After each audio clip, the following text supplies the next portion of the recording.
Spiritual Teaching 272. Love each other.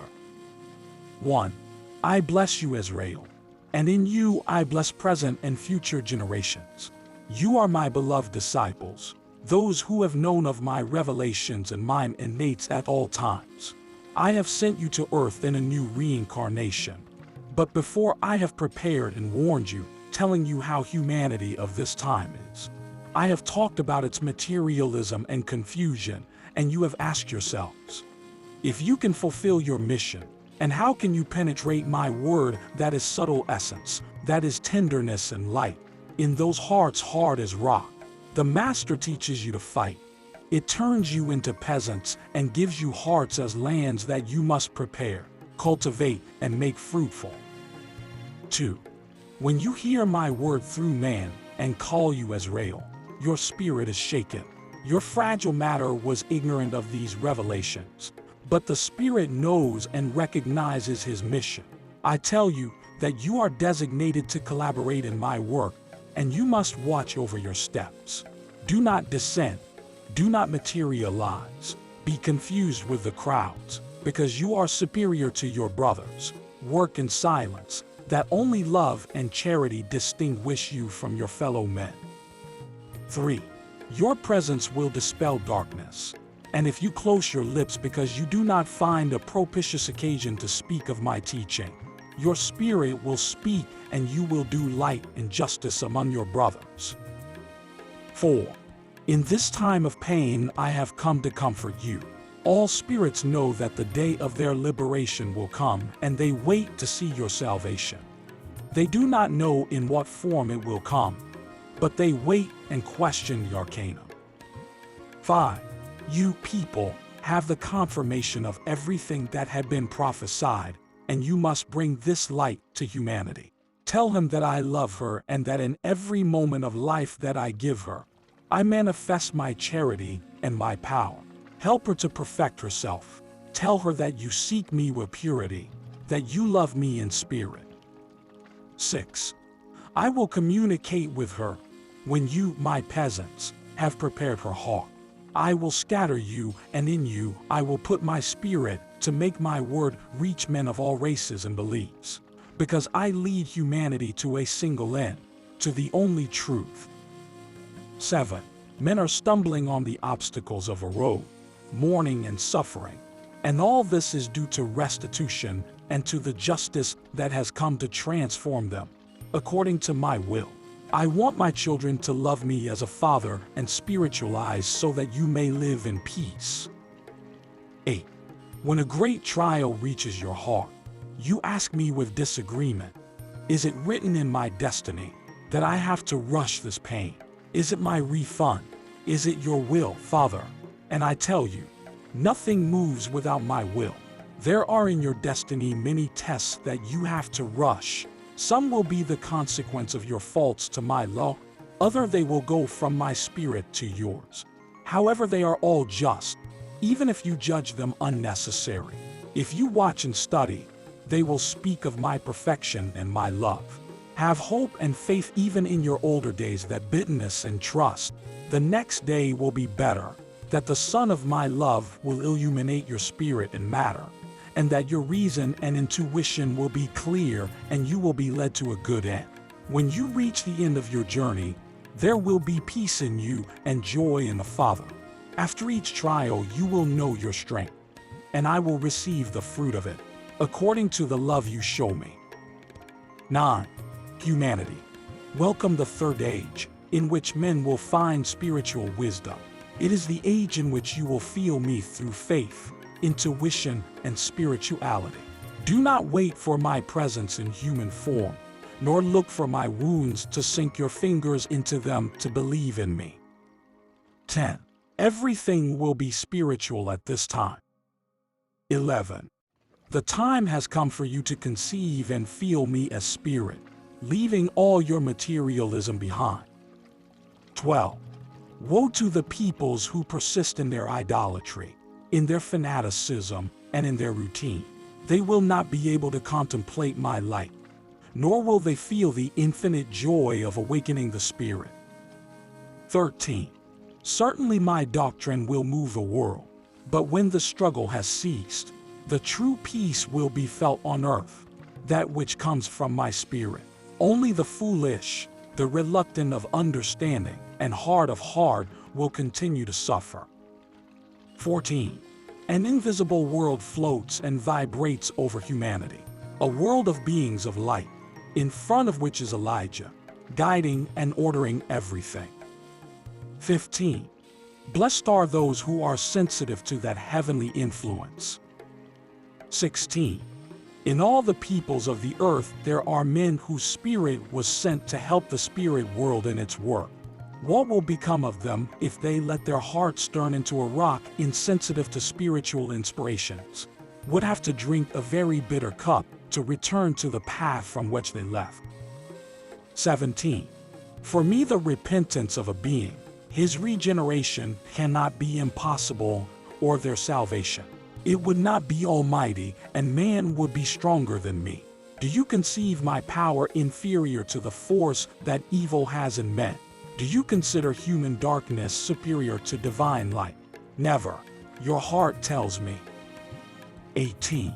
Think that my mission, after having given you life, is to bring you to perfection and to unite all of you in one single spiritual family. And do not forget that my will is fulfilled above all. 19. I, the divine sower, invisibly deposit my seed of love in each spirit. Only I know at what time this seed will germinate in all humanity, and only I know how to wait with infinite patience for the fruit of my works. 20. Take the essence of this teaching and begin by sowing unity within your families. Then seek the harmony between the congregations that make up your people, and once united by spiritual ties, let your bosom radiate outward your peace and your well-being. 21. If you start to calculate the struggle that will be needed to convert all of humanity, and if you start to judge the magnitude of the sin that exists and the misery that is everywhere, you will have to feel overwhelmed by your thoughts. But who has told you that only you will have to save the world? Be satisfied with doing the part that to each one corresponds to you, and let the others fulfill theirs, and you will see how day by day and step by step, with the help of your Father, you will be witnesses of the fulfillment of my word. 22. It was your turn to inhabit the earth in these difficult moments for humanity. But do not complain about your destiny, because it would mean a reproach for me. Think that each one of you, I mean your spirit, has been several times on earth, and that in some of those existences you have tasted everything that the human heart desires. 23. Be certain that those who suffer the most at this time, it is because before they drank to the bottom in the glass of the pleasure, human satisfactions and the glory of the world, with which they turned from the spiritual path and were stained. 24. The time of restitution and purification had to come. Even though centuries would have to pass over the world for this, and your spirit had to wait for that hour. And that time has come. This is it. Understand it. Live it and take advantage of it. 25. Receive the light of the comforting Spirit, the one who was to come according to my promise made to men. 26. Understand now why my presence in invisible form comes to fulfill that promise. I'm not now Christ incarnate, but Christ in spirit, shedding light, love, wisdom, and comfort on those who suffer. 27. Love comes again to illuminate your life. Humanity, I come to teach you the spiritual path and to discover the truth that exists in you, so that you may know the divine light. Don't you realize that you are in error, believing yourself greater than you are? You believe in yourself according to the flesh, according to the human person. And do you know that this belief is false, because the human is temporary? I have come to teach you to support your faith and advance in the values of your spirit, because they are steadfast and eternal. 28.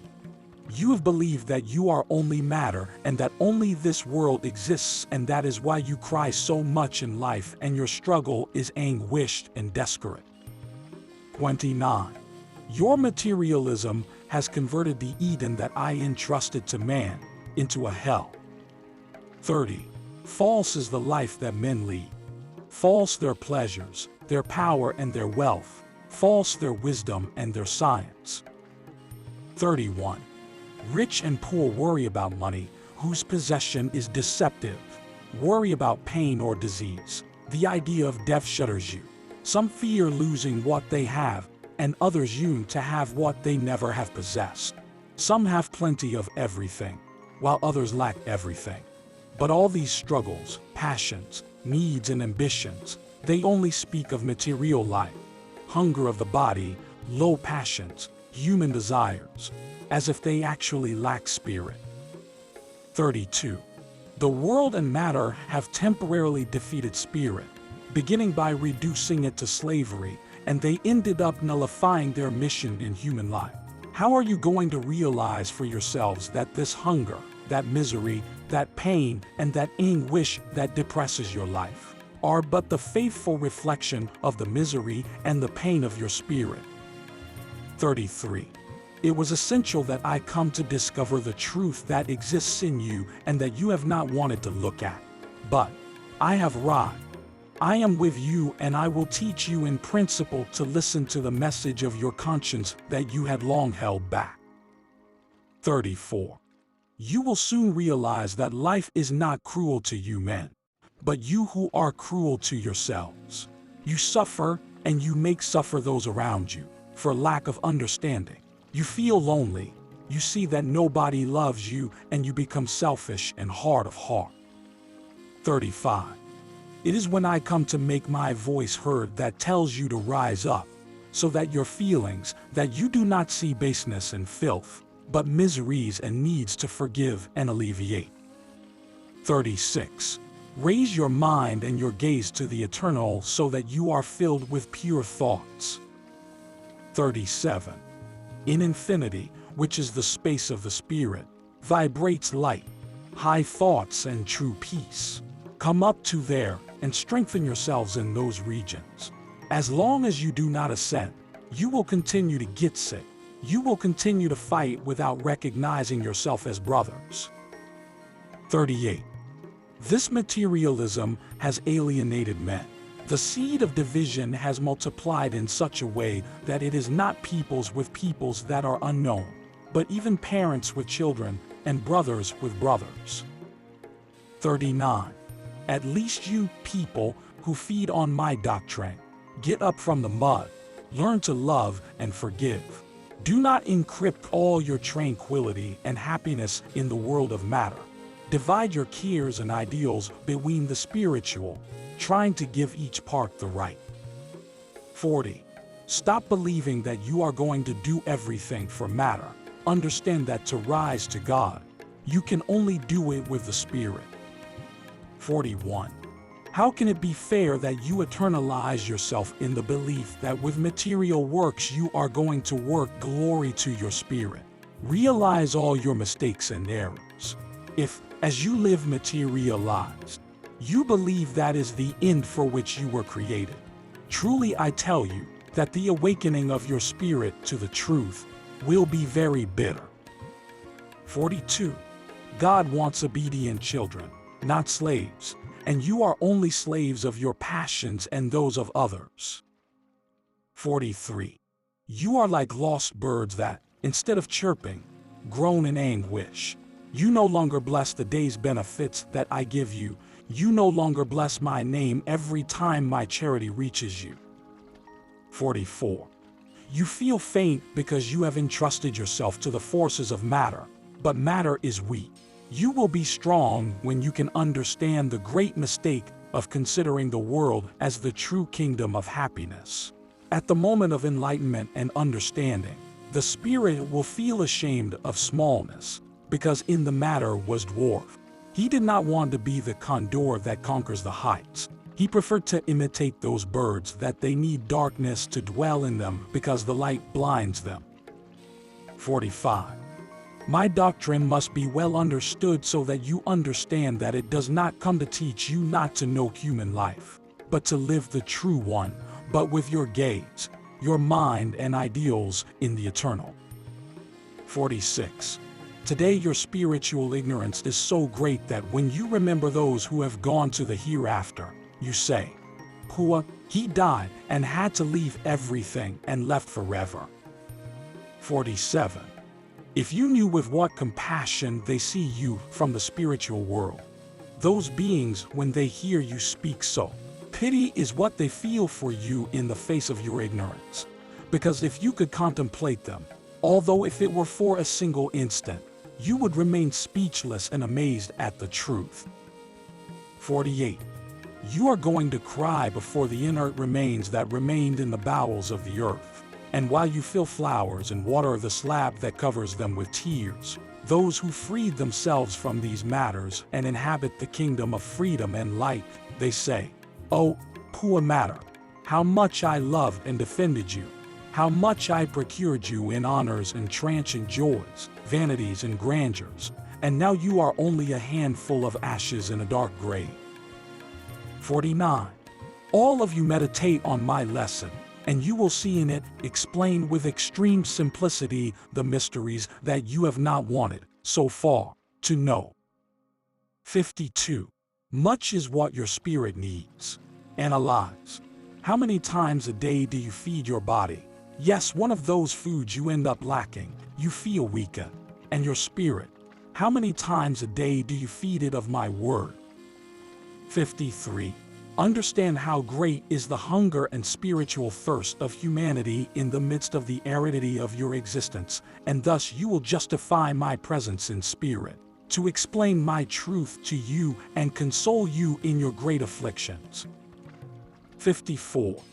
May my teaching and my coming serve at this time so that my new disciples, whom I want to be all you, become spirits of consolation like your master and rise up the paths of the earth doing my work, sowing my love, making light, bringing love and understanding to the hearts of children that fill the immense emptiness of your being, bringing the balm to the sick overcome by the pain of the body whose evils end little by little with his life, the consolation of the poor and the abandoned, who do not have a being on whom to rest your temple.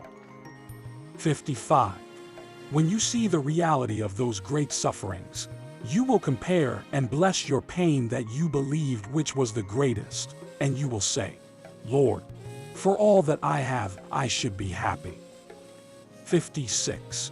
It will be necessary that you become intimate with the one who suffers so that your heart receives many lessons that sweeten it, soften it and separate it from false joys, to think a little about those who are hungry of affection, need for love and comfort. 57. Once you feel the pain of others as yours, I will have nothing to say to you. By yourselves you will rise in search of the needy, who lie in the pain beds of hospitals. Your hand without you feeling repulsion, it will rest lovingly on the leper, and it will know how to caress the child orphan of tenderness. Your lips and their word, they will bring light to the spirit, and you will know how to ignite a flame of faith in those who go through life aimlessly, without love and without God. 58. The spiritualist will not accumulate material goods in abundance, but he will always try to be rich from treasures of the spirit. He will always know what he has and what it is. Suffer like all mortal, but never will he know despair or deny. 59. Keep my example in mind on all occasions, that life that I dedicated to love you, to comfort you and to teach you the path to eternal happiness. I spoke of that path through my doctrine, and so that many would listen to me. I had no special place to make my word heard, both in the squares and in the porticos, in the streets or in the temples, on the roads or in the mountains. I made hear the message that spoke of the kingdom of heaven. 60.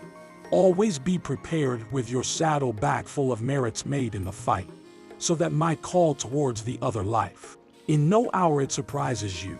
Always look within yourself and examine yourselves. Do not wait that hour to leave with your spirit empty of merits, because then you will want to do a lot of good on earth and it will be too late. Always be in communion with your consciousness, because you do not know when it is your departure. 61. Do not be dismayed, O spirits, for it is to whom I especially address my words. Persevere in me, I walk, and you will know peace. Truly I tell you, you are all destined to know happiness. I would cease to be your father if you had not been created to share the glory with me. But do not forget that for your enjoyment to be perfect, it is necessary that you carve out your merits step by step so that your spirit comes to feel worthy of that divine reward. See that I help you, that I accompany you throughout the path. Have full trust in me, knowing that my mission is linked to yours and my destiny to yours. 62. If you have not been able to rise to me, I have come to you, thereby giving you one more proof of my charity and an incentive for your faith. Just thinking about your fulfillment scares you. It is that you are strong for the struggles of the world, but weak for the mission of the Spirit. You tell me that you still have many defects to be able to consider you my disciples. But I tell you that each defect is like a stone and the whole of them is like a bundle. While you are walking under the weight of that burden, it is impossible for you to rise. But as you shed the heavy burden of your flaws away from you, you begin to feel that you can rise to the heights of the Spirit. 63. Let my word perfect you. I know that not all of you come with a heart prepared to hear me. There are those who laugh at this manifestation and those who doubt, as well as there are those who believe that even though the word is not of Christ, but of some other being. But I tell you that my thought comes in search of these minds to manifest in wisdom. 64. Who has the right to doubt my presence among men, when I have given you proof of being subject to you for my love? Think of Jesus nailed to the tree, and what does that cross represent? But to humanity, in truth, I tell you, that I am still nailed in my cross of love, which is represented by my love towards my children. 65. You doubt, you judge, and you even mock. But I forgive and bless you, because you are sick with ignorance. I give you time for your reflection, because I know that tomorrow you will be one of the most fervent. Now you can contemplate with all clarity the truth that I have come to manifest to you, because the flesh is stronger than the spirit. However, you will rise after the ideal of spirituality, and then you will become the strongest spirits of the world. 66. Fight the superfluous, fight the impure. Know that the vices of the world dull the senses of the spirit, preventing him from penetrating the lofty mansions. If you learn to live the true life, I tell you that where you are and where you go, with your presence will make everything a paradise of peace. My peace be with you.